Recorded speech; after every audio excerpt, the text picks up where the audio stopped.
Doctor साहब यदि मैं गाड़ी ले ली किस्तों में और कोई रिकवरी वाला आ जाए बीच में, तो उसको क्या क्या चीजें बोलनी होती है एज पर रूल?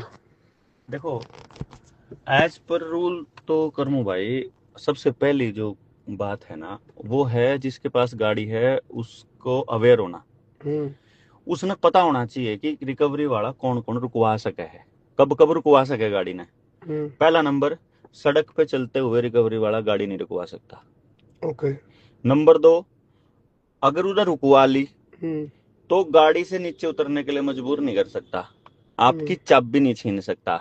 हम्म। वो अगर गाड़ी के अंदर महिला, बुजुर्ग और कोई बीमार अगर है, हम्म। फिर तो वो एक सेकंड के लिए भी और ज्यादा समय व्यर्थ नहीं कर सकता। अगर साथ महिला दिख जाए तो उसको छोड़ना, एकदम छोड़नी पड़ेगी। कौन सी धारा, कौन सा कोर्ट रूल है ये? धारा के है ही नहीं, ऊपर सुप्रीम कोर्ट के अ- नियम है ये, अच्छा, सुप्रीम ठीक। कोर्ट के आदेश है मतलब। हम्म। ठीक है, आरबीआई की गाइडलाइंस हैं ये, हम्म। धारा दो रखा नहीं, आरबीआई की गाइडलाइन है ये। आरबीआई की गाइडलाइन। ठीक है, अगले नंबर पे, ये तो स्टेप हो गया जब उसने भीतर देखा कोई और।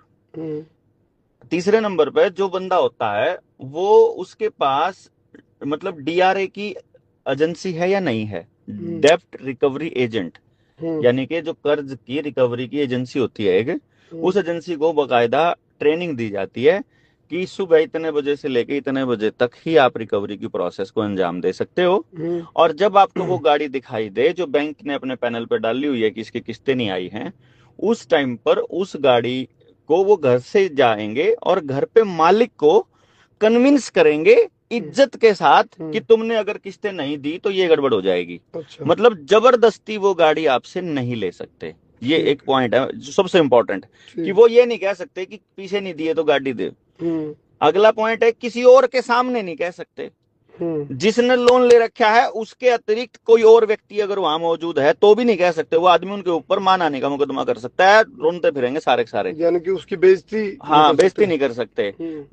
रिकवरी एजेंट का, जो भी एजेंट ऑन रोल होता है, उसका एक आई कार्ड होता है जो डीआरए जो है, डेप्ट रिकवरी एजेंसी है, वो उसको देती है। हम्म। आप सबसे पहले उससे लाइसेंस मांगिए कि आप ऑन रोल हो या थर्ड पार्टी हो। अच्छा। वो क्या करते हैं, ठेका दे देते हैं आगे गाड़ियों को पकड़ने का। और उनको तो कोई राइट नहीं होता। हाँ, वो जो ठेके वाले होते हैं वो गुंडे होते हैं, वो हम्म। ना आरबीआई के कहीं लिस्टिंग में होते, ना हम्म। डीआरए के पास लिस्टिंग होती। इलीगल होते हैं। वो इलीगल लोग, गुंडे होते हैं वो, हम्म। बकायदा दारू पीने वाले, मीट पीने वाले, रंडीबाजी करने वाले और गंदे लोग, मतलब समाज के सबसे वाहियात लोग इस काम हम्म। को रास्ते में रुकवाते हैं। हम्म। और क्योंकि उनका कहीं रिकॉर्ड नहीं है, तो हम्म। वो पुलिस वालों को हफ्ता देते हैं।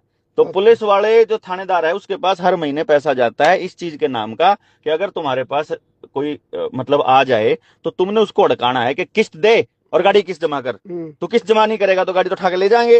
वो हम्म। ऐसा बोलेगा पुलिस वाला सिर्फ। हम्म। अगर आप 10-20 लोग चले गए थाने में, 50 चले गए या गांव का गांव चला गया, हम्म। तो पुलिस वाला उस रिकवरी जिसने भी वो रुकवाई थी ना, उसको फोन करके बुला के गाड़ी पकड़ा देगा, लेकिन मुकदमा दर्ज नहीं करे उसके खिलाफ, क्योंकि वो हर महीने पैसा दे रहा है उसको। अच्छा, तो अच्छा। मतलब ये सारा मिली भगत से चल रहा है, शासन, प्रशासन, सरकार, बाजार, व्यापार, बैंक और रिकवरी एजेंट, ये सारे मिलकर के देश की जनता को लूटने का काम करने लग रहे हैं, सारे नियमों की धज्जियां उड़ाते हुए।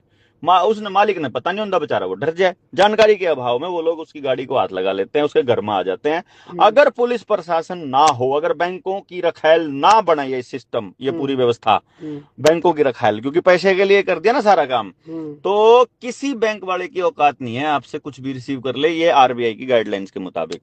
लेकिन वो आरबीआई की गाइडलाइन की बजाय वो कहीं सरफेसी जैसा कोई कानून बना देंगे, कोई दूसरा हम्म। तहसीलदार को पैसे दे करके वो पुलिस फोर्स देने का वो कर दे, तो पुलिस फोर्स के आगे, खाकी वर्दी के आगे आदमी डर जाता है, तो वो हम्म। चुप हो जाता है।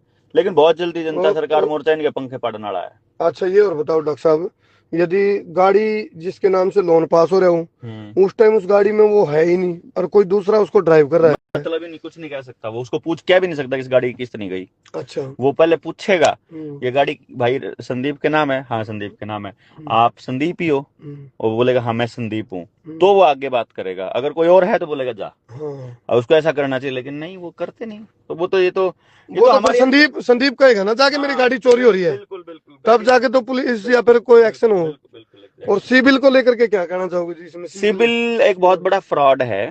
जी। देश के लोगों का पैसा है, देश के लोगों ने बैंकों को दिया और बैंकों ने देश के लोगों को वापस दिया। किसको लोन कितना मिलेगा ये बात कोई प्राइवेट कंपनी, वो भी अमेरिका में बैठी हुई, तय कर रही है। ये कितने शर्म की बात है। सिविल कंपनी इंडिया की नहीं है, पता आपको? अच्छा। हाँ, ये अमेरिकन लोगों का एक कॉरपोरेशन है। इसका मतलब है अगर सिविल के पास आपके सारी जानकारी है तो मतलब आपके बैंक खाते, जमीन जायदाद, मकान, दुकान की जितनी रजिस्ट्री आप ऑनलाइन कर रहे हो सारी अमेरिका को देने लग रहा है। ये सिविल का खेल है। यानी कि सी बनाने का खेल है। सी बिल तो मतलब ये सी बनाने का खेल। सी का भी बाप जो कुछ होता हो देख लो, इससे भी घटिया कोई होता हो समाज में।